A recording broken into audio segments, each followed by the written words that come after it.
and welcome to the Divorce Women's Guide podcast, where we talk about the things us divorcees are thinking, but not always talking about, as we turn our divorce into the best gift we've ever been given.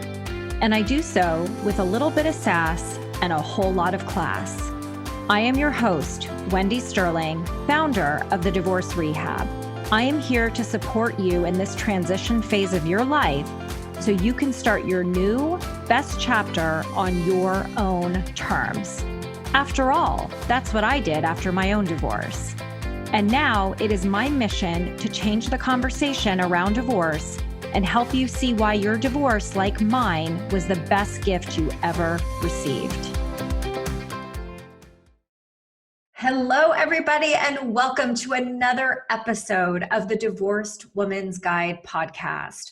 I am so happy that you've tuned in today because I am here with Debi Silber. Hello, Debi. How are you? Hi. I'm looking forward to this conversation. Oh my goodness, me too, from the moment we met. And I cannot wait to dive into our conversation today about how an unhealed betrayal is impacting people's health, work, and relationships. Something that not a lot of people give attention to, and you're going to shine some beautiful light on today. So before we dive into that conversation, I'd love to introduce you to our audience today. So Dr. Debi Silber is the founder of the Post-Betrayal Transformation Institute and is a holistic psychologist, a health, mindset, and personal development expert, the author of the #1 best-selling book, The Unshakable Woman: 4 Steps to Rebuilding Your Body, Mind, and Life After a Life Crisis, and the forthcoming book, Trust Again. Her recent PhD study on how we experience betrayal made 3 groundbreaking discoveries that change how long it takes to heal. In addition to being on Fox, CBS, The Dr. Oz Show, TEDx twice, and more, she's an award-winning speaker, coach, and author dedicated to helping people move past their betrayals, as well as any other blocks preventing them from the health, work, finances, relationships, confidence, and happiness that they want most. What a resume, my dear. So much accomplished.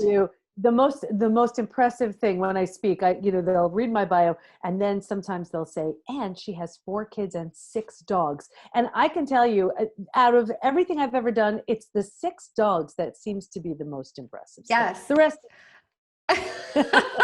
Well, it's funny because when you had sent me your bio, I was like, where are the kids and dogs fun facts? Because that's like, I think I agree with you. I think that's like one of the most fun facts about you is the fact that you do have 4 kids and 6 dogs. And you earned your PhD later in life. Is that correct? I went back at 50. Yeah. When most people are winding down, that's when, and if I tell you how many people said, are you crazy? How are you going to do that with the business and the kids? And, it's like, that's a big undertaking. And I'm thinking about it like, well, the years will pass anyway. And why not go through this and have this amazing experience when I'm done? Yeah. And I think, part of what I love to promote on my podcast with my guests is the fact that like, it's never too late, right? There's things that you desire that you don't necessarily tell a lot of people you're doing until you do them. And then look at this amazing, second half career that you've created, this amazing business, these books that you've written, TEDx talks, etc. You're such an accomplished woman, and I'm truly honored to have you here as a guest today to talk about something that I know is very prevalent in society today. And it's really to talk about betrayal. And I'm really big on, sort of defining the playing field of what that really means, and, what it impacts, why it hurts so bad, and sort of what the ripple effect is of that, of being subject to that betrayal. So I'd love for you to dive in and start there, if that's okay. Sure. My definition is the breaking of a spoken or unspoken rule. Every relationship has rules. Think about it. We had a sort of a rule. Now I was going to show up and we were going to have a conversation. And if I didn't show up, I would have broken that rule. Now, chances are you wouldn't have been devastated, but it would have been a betrayal nonetheless. Right. The more we trust and depend on that person, the bigger the betrayal. So for example, a child who's completely dependent on their parent, and the parent does something hurtful, harmful, hateful, that's going to have a way bigger impact than, let's say, a coworker taking credit for your idea. Still a betrayal, but it won't have the same, it won't feel the same, won't leave you with the same impact. And what happens with betrayal is, well, first of all, there are so many. It's a family member, a partner, a friend, a coworker, someone in a position of authority. Self betrayal is a big one. And each one lends itself to different, really different symptoms and different cleanup that's needed to heal from it. Mm-hmm. Yeah. And I think that that's a really important point too, that you make, is that betrayal comes from a lot of different sources. And it's not only an external, right? It's not something external that is done to us. What we also have is there's an internal reaction, right, to a betrayal. So what are some of those, and how do people start recognizing what that feels like? Yeah, one of the biggest things I see is self-betrayal. And one of the classic ways I see it is when someone knows they're doing something that is not in their highest and best Mm-hmm. interest. It's not good for them. It's not good for, let's say, their kids. It's really they're not living their truth. They're not being honest. They're in so much pain, but they're refusing to take their own needs seriously. Whatever that is, that's a self-betrayal. And it was interesting because in the study, and I'm happy to talk about it, there were Please. 3 discoveries, and there were also 3 groups that did not heal. And the group that not only didn't heal, but suffered the most with physical symptoms, illnesses, disease, was the group with the greatest amount of self-betrayal. And that's where the betrayer had no consequences, whether it was for, let's say, religious reasons, financial fears, just fear of breaking up a family, whatever it was. They tried to look the other way, turn the other cheek, get over it. Tell that to your broken heart. It doesn't Mm-hmm. work. And not only did they not heal, the only thing I saw in that group was a further deterioration of the relationship, but massive physical symptoms. Mm-hmm. Physical symptoms like what? Any sort of adrenal issue, any stress related issue, Mm-hmm. but all the way to stroke symptoms, um, diabetes, um, all kinds of digestive issues, and like digestive issues that landed them in the hospital kind of thing, Mm-hmm. panic attacks. Actually, one of the discoveries was that there is this collection of symptoms, physical, mental, and emotional, so common to betrayal. It's known as post-betrayal syndrome. And it's so interesting. We've had at this point, over 8,000 people who've taken the post-betrayal syndrome quiz, every age, so many different countries. And it's so interesting because we've all been taught time heals all wounds. There's a question that reads, is there anything else you'd like to share? I read every one of them. And of course, they're sharing the physical, mental, and emotional symptoms. But people write things like, my betrayal happened 40 years ago. I'm unwilling to trust again. My betrayal happened, 15 years ago. I feel gutted. So we know it's not the type of thing that just goes away with time.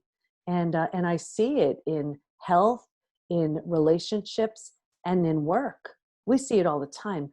Like in relationships, if you do not learn the profound lesson that betrayal was there to teach, and I had 2 massive betrayals, and the second one shook me up, shook me loose, and I learned the lesson.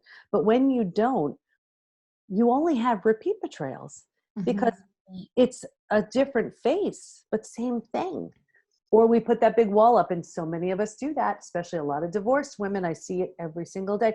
Nope, I'm not letting anybody get near me again. That hurt was too big, and I'm just going to put up that big giant wall. That's an unhealed betrayal right there. Yeah. And I mean, I hear that all the time, right? As people, so many people in my community, so many women that I've talked to, and I even had that same Mhm. reaction. It was like, oh my God, my heart was broken so bad. And I was so deeply betrayed that I'm never going to do this again. I'm never going to open my heart again. And yet at the same time, all we want is to feel loved. I hear that from, my divorce clients all the time. They just want to feel that love. They want to feel that trust. They want to feel that again, but they don't know where to start. And I talk about how there's different stages of divorce grief. And I know that you and I have also talked about that there's also, from your research, that you've noticed that there are also multiple stages related to betrayal and getting through that process. I'd love for you to share that because it's very fascinating. Oh, thanks. Well, Yeah. so one of the other discoveries was that while we can stay stuck for years, decades, a lifetime, and many of us do, Mhm. if we're going to heal, we will move through 5 stages. You don't skip them. You don't switch the order. You will move through these 5 stages. And what was so exciting about this was, well, first of all, now it was sort of like a lifeline, like, okay, this is where I am, and knowing where you are gives you the opportunity of saying, okay, so this is the next step and the next step. And that's what was so exciting. We also learned what happens physically, mentally, and emotionally at every stage. And we know what it takes to move from one stage to the next. So with that information, healing from betrayal just became predictable. Mm. I mean, that was a game changer. And I was just in the geekiest kind of way. I love that kind of research. So you're I speaking mean, my language. it was just, and I'll never forget, my study chair said, Debbie, I believe you've discovered a process here. And I really think my head just may have flown right off my body right at that moment. And that was just so thrilling because at a time where we've been so blindsided, we've been so devastated, so hurt, there's a way out of it. And the thing that's so devastating about betrayal is we're not betrayed by people we don't know. I mean, these are the people we're closest to. Yeah. So these are the people that we gave our love, our time, our trust, our sacrifice, I mean, everything. And that's the very person who, essentially kind of pulled a mask off saying, this is who I've really been. And it is such a shock to the body and mind. And so that was staggering. I mean, just to see it laid out, like, oh, there are stages here, and I'm happy to go through them. The other discovery was this I also found so interesting.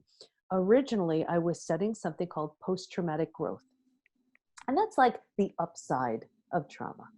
Because I always like the transformation piece, the upside of something, how that crisis, whatever it is, leaves you with a new perspective, awareness, insight that you didn't have.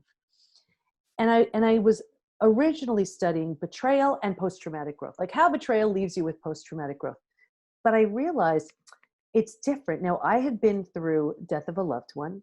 I'd been through disease, but betrayal felt so different for me. So I asked all my study participants and I said, if you've been through something other than betrayal, does it feel different for you? Hands down. They all said, oh my gosh, yes. And it's because it feels so intentional. So we take it so personally. So the whole self has to be rebuilt. Confidence, worthiness, trust.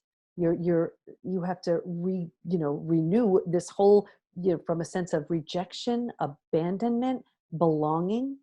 So the rebuilding of the self had to happen too. So it didn't seem fair to call it post-traumatic growth. So it's almost like post-traumatic growth plus rebuilding the self equals a new term that's called post-betrayal transformation. And moving through the 5 stages predictably takes you to post-betrayal transformation, PBT. It's amazing. And who would have thought that it was a predictable process? That was not your hypothesis. No, there was no, I mean, honestly, I went into the experience because of my own betrayal, just from my husband. And I was so desperate, but I had a horrible betrayal from my family. And I thought I healed. I was doing the work, I thought, but I guess I didn't. And then this happened with my husband, and I just was desperate to just understand how the mind works and why people do these things and how I can get out of it. And so I enrolled in a PhD program, maybe not what everybody would do fresh upon a betrayal, but it's what I did. And it was in transpersonal psychology, the psychology of transformation and human potential. He was transforming on his own. I was, and I didn't really understand it. So I really wanted to understand it at that level. And then when it was time to do the study, I was like, let me study betrayal. Let me really dive in deep here. And that's what showed up. So it was just really crazy and exciting. Yeah, well, I mean, it completely catapulted, this new business for you. And, you've also dropped the term post-betrayal syndrome, right? And I want to just, again, big on definitions and Mm-hmm. so people understand. So what is that exactly? And, people who are listening might be saying, oh, I wonder if that's what I have. So how can people, break it down so that people know if it's, Sure. something that they should consider Yeah. that they're victim of. It's a collection of physical, mental, and emotional symptoms. So you know what I can even do? I can give you sort of a demo, like a psychographic of the woman Mm-hmm. who's struggling with post betrayal syndrome. Okay, we'll call her Sue. So Sue, before she says a word, you can feel her stress, her anxiety, her sadness, her pain. Those are constant emotions she's walking around with, along with rage, confusion, intense rage, confusion. Because of all of that, she's exhausted. It's hard just trying to get through your day making sense out of this. And then you have other stuff to do. You have to either work, raise your kids, whatever it is you're doing. So she's exhausted. She's not sleeping well. So now she needs energy. Where's she going for it? Sugar and caffeine. Mm. Because she's using sugar and caffeine for energy, she's gaining weight. So now, and the stress is causing her to gain weight, particularly around her midsection. So she's looking at her belly like, where the heck did this come from? What's going on? And she's just trying to just get false energy through sugar and caffeine. Now, she can't focus because her mind is just obsessed with trying to figure this out and thinking what she did wrong. Mm-hmm. We always go there, right? Like we did Of anything when course. someone else betrayed us, right? And she's trying to do that. She's foggy headed. She has severe brain fog. She's now headed for just about every single stress related symptom, illness, condition, disease. I had just about every one of them myself. At the end of the day, she's got no patience. How's she supposed to work with her kids, make any sense out of anything? So then at the end of the day, she goes to her doctor who prescribes either mood stabilizers, anti-anxiety meds, and the idea is, well, it'll just take the edge off. She may be drinking a little bit, anything to numb, avoid, distract. Mm. What's happening is, as she's doing that, she's not healing. And so the longer she avoids it, it's following her around like a shadow. It's preventing the healing, which is preventing the new life that's waiting for her when she does. And then the symptoms are growing worse. Her mindset's getting into an even worse place because now she's like, this stinks. Now my health is terrible. I feel awful. I can't find my way out of a paper bag because I'm just so exhausted and miserable with everything that's going on. And it is this downward spiral that keeps happening until and unless she realizes there's support. Which is hard for people to ask for, especially women, right? Because we think we can do everything ourselves. We think And we we can. can, and that's the problem. We are so capable and we do it all until we can't. And the study also showed that at a time when we need support the most, we're the least likely to seek it because there's so much shame. There's so much embarrassment. There's so much fear of judgment. And very often we're protecting the betrayer Of at our own course. expense. So, and I did that too for like the first year. I didn't tell my friends. It was awful. I struggled and suffered in silence, and I was so sick. I was so sick. And I, like many of my study participants, wound up in the emergency room. Like, I can't do this. I just Yeah. can't do this. Because, someone's actions, we will let it kill us if we don't figure this out. Hey, it's Wendy here. I wanted to take a quick break from the conversation to let you know about another free event I'm hosting on Tuesday, September 29th about divorce and narcissism. If you're somebody who is divorcing a narcissist or someone with narcissistic characteristics, this is something you don't want to miss. You will learn what you need to know before you divorce a narcissist, how to successfully negotiate with one, learn financial hacks, how to set boundaries and co-parent with a narcissist, and so much more. The event is free and it's live, and all you have to do is register today by visiting divorceandnarcissism.com. Again, the event is live on Tuesday, September 29th, so block your calendar today. And now let's jump back into the conversation. Yeah, and that's why, I love having you on, because I think that this topic is so important. These terms are so important for people to really understand how complex betrayal is. It is not just a one-sided coin. I mean, it is multifaceted. It appears in multiple different ways, as obviously you've discovered through all of the studies that you do. And more than likely, I would imagine that people, as you said, they don't fully heal from their betrayal. It's interesting because out of the 5 stages, the most common place I see people is a stage 3.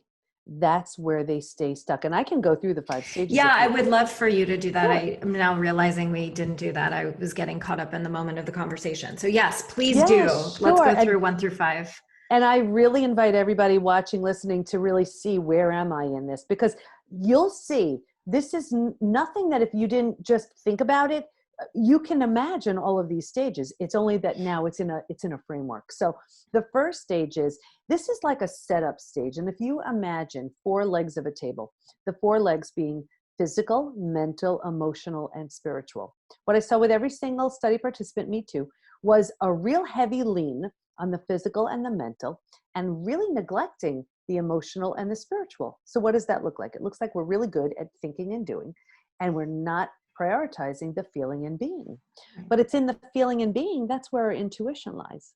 And we turn that down, and because we have so much to do, the only way we can get it done is by turning down the feeling and being. But if a table only has 2 legs, easy for that table to topple over. Saw that all the time. Doesn't mean if you're busy, it's a setup for betrayal. It's just what I saw. Stage 2. This is when we're blindsided. And here's the breakdown of the body, the mind, the worldview. This is the scariest stage. This is where the breakdown of the body, you've ignited the stress response. You're headed for symptom, illness, condition, disease. Your mind is in a complete and total state of chaos and overwhelm. You can't wrap your mind around what you just learned. And there's a breakdown of the worldview. Your worldview is your mental model, the rules, what governs the world. These are the rules. This person's safe. Don't go there. Do this. This is how it works. And in a moment, that's totally shattered. But a new worldview hasn't been constructed yet. So here's truly where the bottoms out on you. One of my study participants said, you know what it feels like? It feels like every negative emotion you can feel, getting punched in the stomach and losing a child in a crowd all at the same time, and that's what it feels like. But think about it. If you were walking down the street and the bottom were to bottom out on you, what would you do? You'd grab hold of anything to stay alive and stay safe. That's stage 3. Survival instincts emerge. This is the most practical stage. Where will I live? How do I raise my kids? Who do I trust? How do I get through this experience? But here's the thing. Once we figured that out, this is the stage we stay in. We start planting roots here, and we start believing and resigning ourselves to thinking this is as good as it gets. And then we get all these small self-benefits from staying here. You get to be right. That feels good. You get a target for your anger. You get sympathy from other people. You get someone to blame. You don't have to do the hard work of learning to trust again. Do I trust you? Do I trust you? Forget it. I won't trust anybody. And then what happens is the longer you stay here, now, like energy attracts like energy. So now you're bringing situations, opportunities, circumstances to confirm that that's where you belong. So now you start thinking, well, maybe I'm not all that great. Maybe I did deserve it. Maybe. And you've made that your home. And this is the place I see the most people getting stuck in. If you're willing to accept your betrayal, and another group just flat out did not accept it. If you're willing to accept it, you're willing to grieve it, you're willing to mourn the loss of everything you wanted and didn't receive and all the things that go with it, and you're willing to do a whole bunch of other things, you can move to stage 4. Stage 4 is finding and adjusting to a new normal.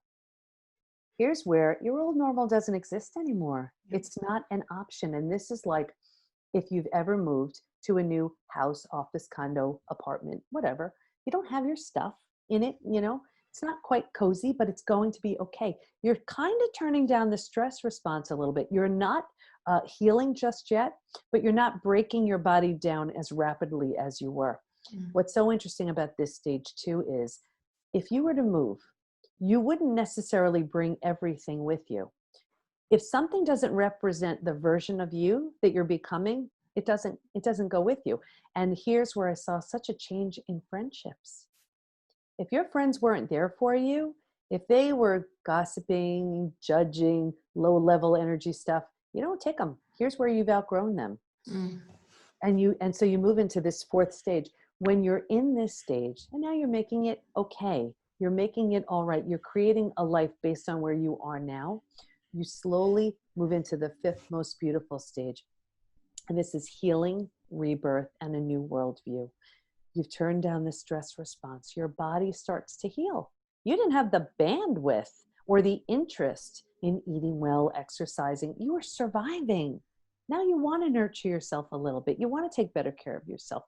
You're creating a new set of rules based on what you know now. So your mind is changing. New boundaries are in place, new rules. And you have a new worldview based on what you've been through. On the four legs of the table, remember in the beginning, we were only focused on the mental and the physical. We're solidly grounded because now we're paying attention to the emotional and the spiritual too. That was, I mean, I'm like digesting all of that. I mean, and I'm thinking about, I mean, I'm through this process, thank goodness. But, it's so interesting because so many people that I interact with, that I have spoken to, I typically meet them in stage 1 or 2, right? Mm. They haven't even gotten to 3 yet. Yeah.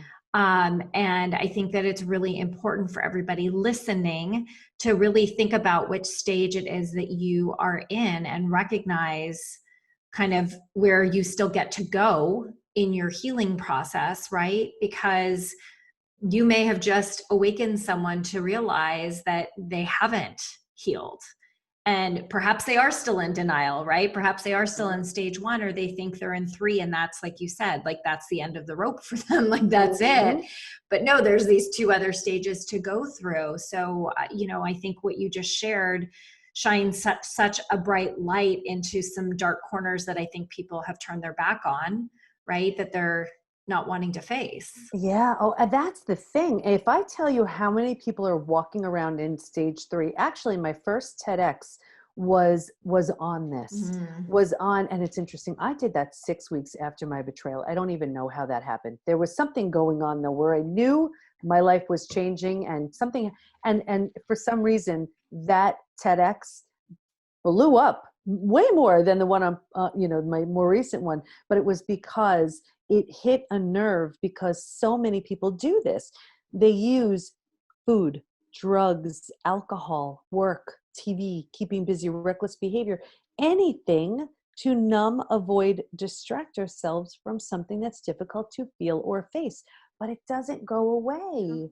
And this is how they live. So that's that stage 3. Well, they think it does, right? Because it's temporary, but it's not long lasting. So it's a constant fix. Like I call it, like you need the fix, and it's a repeat needing the fix instead of lasting relief and recovery. Yeah. And, there's an analogy, and this makes this so clear.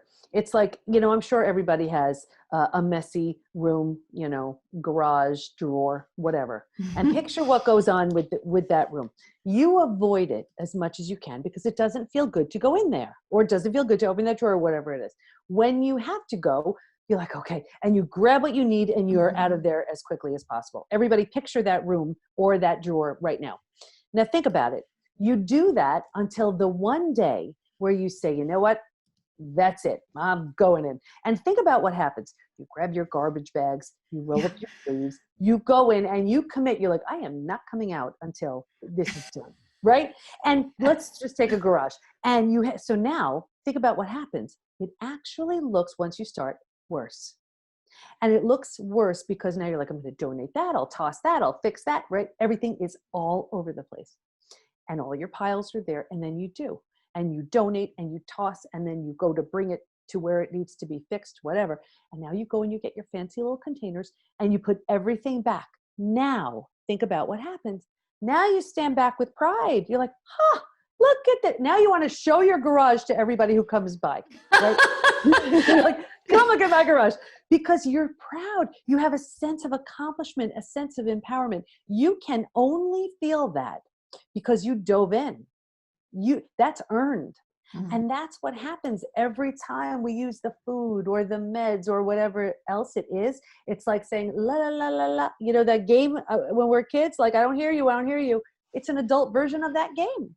Yeah. But when we face it like that, and that's why my community knows I have a saying, face it, feel it, heal it. That's when you're diving in. That's where you're doing the work. And that's when you heal. No other way. Yeah.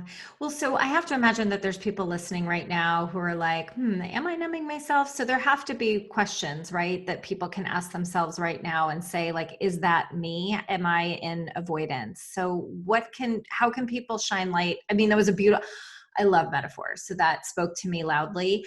And then I know other people learn differently. So what are some other ways that people can figure out if that's what they're doing? Yeah, sure. Actually, I have 4 questions and I invite everybody to write these down. That's my way of saying write these down. So do it, everybody. So the first, and this way you'll know, right? You'll know. So the first question is, am I numbing and distracting? If so, how? Be honest with yourself. Do you walk into a room and you put the TV on because you are desperately trying to drown out the sound of your own thoughts? Do you walk into the kitchen and you just need to grab something from that cabinet because you need to quiet that voice that's trying to be heard? What's going on? Be honest with that. The second question, here's the big one. What am I pretending not to see?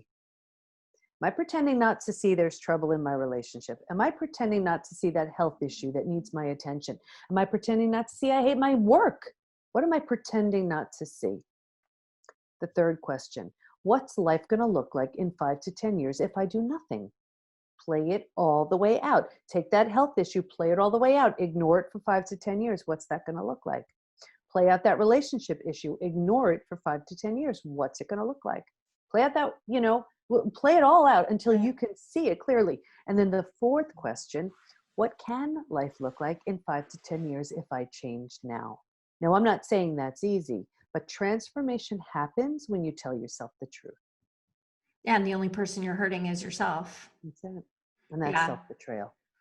Yeah, I mean, I talk about this in my group all the time that, the only person who's going to be honest with you is yourself, right? And it's not something that you have to shout from the rooftops and tell everybody what your truths are, but you do have to acknowledge and name them for yourself because you get to be aware, right? Because like you said, if you think about it, the way that I describe it is like people, it comes up and then they quickly dismiss it. And then what ends up happening is that you compress it and you compartmentalize it. And then it builds up and it creates like this volcano effect one day, but then you keep going back and doing the same thing. And then the same thing happens. So, everybody listening, like listen, answer these questions for yourself, for your kids, for your family members, because if you don't go about healing this trauma, this betrayal trauma, I hope that's okay to call it a trauma,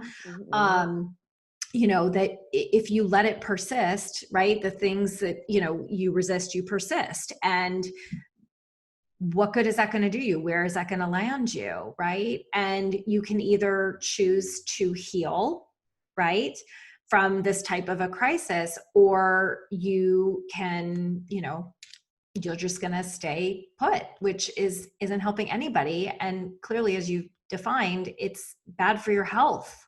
Oh, absolutely. And I look at it like you owe it to yourself to heal from this, because otherwise it's like a bad game of hot potato. Right. I mean, this was something now that's sitting on you. And at the very least, you deserve to take something really bad and do something really good with it. And I'm no different than anybody else who's healed from something and who's used it to help someone else. Think about it. So many health experts, and I know way back I was in health too, and right. Still to some extent, but you heal from something, or you find your own sort of recipe in alternative therapies or whatever, and you're so lit up by because you went down that rabbit hole of meds and procedures that whatever it is that didn't work. And then you find your own recipe and you're so excited you want to share it with everybody else. Or, financial ruin. And then you try your own thing and it works. You can't help but want to share that. So if you're struggling and suffering from whether it's betrayal or just whatever the trauma is, you owe it to yourself to heal. So you could, well, at the very least, feel peace. But at the most, launch a new career, I see every single day people come into our community with a betrayal that needs to be healed, but they leave with a new business, a new relationship, a new idea, a new body, whatever it is, because that's what's waiting underneath that trauma. Yeah. And, I'm sure this answer varies by person, right? Because everybody's coming, into this from different places and different stages. But what is the healing process like? I mean, what is the duration? What does that look like? What is it on average for people? Yeah, it's so, and you're so right. It depends on them because I would say the biggest needle mover in deciding, in knowing how quickly or slowly it would take someone to heal is their willingness. Mm. And I know that sounds kind of fuzzy, but I saw that over and over Yeah. again in the study, and I see it all the time. Because so often I see where someone is unwilling to let go of their story serves them. It really, really does. And so they hang on to it because they're getting lots of benefits from it. And they don't realize that they have to let go of that story in order to move to the next thing. It's like, if you picture a trapeze, you're hanging on to that one bar, and that's nice and all. And you even grab hold of that second bar, but you're not going anywhere unless you let go of the first. So the biggest thing that I see as really inspiring change and encouraging change, well, number one is support, and the right kind of support, because the wrong type of support does more harm than good. But it's a willingness. It's a willingness to move forward without any expectation of knowing what's going to show up. Like in my own scenario, I was just willing to heal. That was just it. I had no idea. It wasn't about my husband. It was completely about me. What also happens when you're in that mindset, the other person either steps it up saying, I better raise my game and change to meet, the power of this person, or they're completely outmatched because, one person is totally headed for growth and the other one is done. And Yeah. you never know. But I see all the time where people stop their growth because they don't want that to happen. Yeah. So it depends on so many things. No, it does, but I agree with you. I mean, I say this all the time for people that I work with. Like, you have to want to change. You have to want to shift, and your willingness, it's what is going to catapult you through, for example, my program. It's what's going to catapult you through the layers and the stages of betrayal that you get to work through to live your best life. I mean, I wholeheartedly agree with you. And if you're not ready yet, then don't start, but you have to be committed. Like I always say, you have to be in constant committed action to see results. And if you're not committed to the results, you're not going to get them. Right? If you're more committed to your story Yeah. than your change, then just don't bother. I had a woman coming into my office once and she came in, arms folded. I want to heal. I'm like, no, you don't. No, you don't, because you have to get rid of that story. Yeah. And all it gives you, I'll give you, because I gave you that analogy. I'm really big on analogies. Me Here's too. one. I love them. Okay, so you'll love this one. And people talk about this one because it seems to really drive the point home. You ready? Here's the difference between resilience and transformation. Resilience is bringing back, restoring, and you need that for your everyday. So let's take a house, and let's say the house needs a new boiler, and you get a boiler. That's resilience. Or let's say it needs a new paint job, and you paint. That's resilience. You're bringing it back, you're restoring. Here's trauma and transformation. A tornado comes by and levels your house. A new boiler's not going to fix it. A new paint job's not going to fix it. Both of those things aren't going to fix it. Here's the thing. You have every right to stand there at the lot where your house once stood and say, oh my gosh, this is the worst thing that's ever happened. And you'd be right. And you can call all your friends over and say, come look at this. Isn't this the most terrible thing you've ever seen? And they'd all agree. And until your last breath, you could cry and scream and kick about your house being leveled. However, if you choose to rebuild your house, you don't have to, but if you choose to, why would you build the same house? There's nothing there. Right. Build whatever you like. Give it everything the old house didn't have. Make it beautiful. Make it bigger if that's what you want, whatever it is. That's the gift in the trauma. Everything's leveled.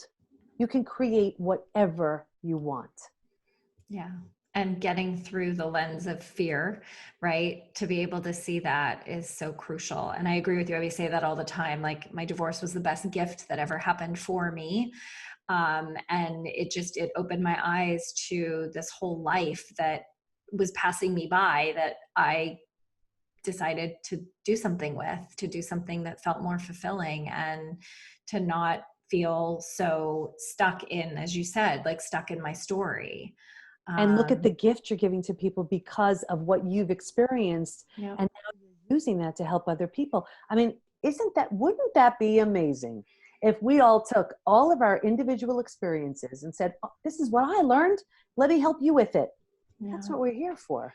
Exactly. No, I agree wholeheartedly. And I mean, you are a true gift, Debi, and the work that you've done is a true gift. I have learned so much from you today, and the study that you did is amazing. And actually, one of the gift that you have for everybody listening is for them to actually be able to take their own quiz to see if they have, right? So I'll let you share. So I don't. Sure. So it's the. Are you providing the link so that Yeah. Okay. In the show notes. Okay, great. So then it's to see to what extent someone is struggling with post-betrayal syndrome. And, to be honest, it's not an easy quiz to take because you're confronting everything. Those symptoms that you thought were just due to age or just due to, normal wear and tear. No, they're not. They're due to your unhealed betrayal. So when you see it, when you mark off everything that you're feeling, physically, mentally, and emotionally, you're going to see how this is preventing you from loving again, trusting again, opening up your heart again. And that was really why the book Trust Again is coming out, because we deserve to love and to feel close with people and to be able to feel safe. And a betrayal shouldn't prevent us from that. It's like we get burned on the stove and we swear off cooking. It's not fair. You have to be careful, but we need to approach these things carefully, and there are ways to do just that. Yeah.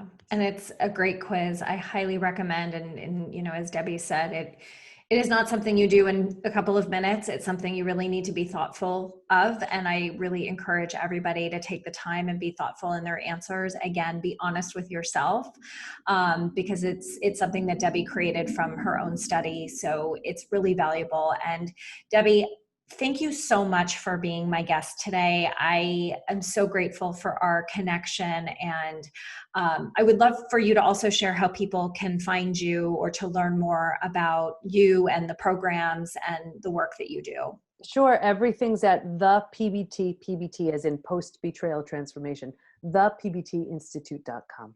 Great. And all of that is in the show notes, you guys, so you guys can get a hold of the quiz, the link to the website. And Debi, thank you so incredibly much. I'm so honored to have had you here today. Thank you so much.